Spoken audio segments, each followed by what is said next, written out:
கோவில் திருவிழாவுக்கு போயிட்டு வரும்போது நாப்பச்சட்டி வாங்கிட்டு வந்திருந்தேன். ரொம்ப நாளா வாங்கணும்னு நெனச்சுட்டே இருந்தேன். கண்ல பட்டுச்சு வாங்கிட்டு வந்தாச்சு. 450 சொல்லி 350க்கு வாங்கியிருந்தேன்.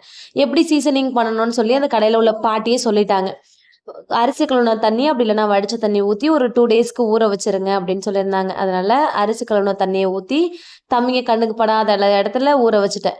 வச்சுட்டு வாங்கிட்டு வந்திருந்த வெஜிடபிள்ஸ் எல்லாம் வாஷ் பண்ணி ஃபேனுக்கு கீழ காய வச்சுட்டேன். காய வச்சுட்டு வாங்கிட்டு வந்திருந்த கிராசரிஸும் கொட்டி வச்சுட்டு, மதியம் லஞ்சுக்கு ப்ரிப்பேர் பண்ண ஸ்டார்ட் பண்ணிட்டேன். லஞ்சுக்கு முருங்கக்காய், கத்திரிக்காய், உருளைக்கிழங்குலாம் போட்டு புளிக்குழம்பு தான் ரெடி பண்ணியிருந்தேன். புளிக்குழம்பு சாப்பிட்டு ரொம்ப நாளா ஆன மாதிரி இருக்கு. ஹஸ்பண்டுக்கும் கிரேவிங்ஸ் வந்து புளிக்குழம்பு வேணும்னு சொல்லியிருந்தாங்க. அதனால அவங்களுக்காகவும் கொஞ்சமா புளிக்குழம்பு ரெடி பண்ணிட்டு, முட்டை உடைச்சு ஊத்தி முட்டை மசாலா ரெடி பண்ணியிருந்தேன். மசாலா ரெடி பண்ணி வச்சுட்டு, வாஷ் பண்ணி வச்சிருந்த காய்கறி எல்லாத்தையுமே ஃப்ரிட்ஜில எடுத்து அடுக்க ஆரம்பிச்சுட்டேன். எடுத்து அடுக்கி ஃப்ரிட்ஜில ஸ்டோர் பண்ண வச்சுட்டு வரதுக்குள்ளேயே முட்டை மசாலாவும் ரெடி ஆயிடுச்சு.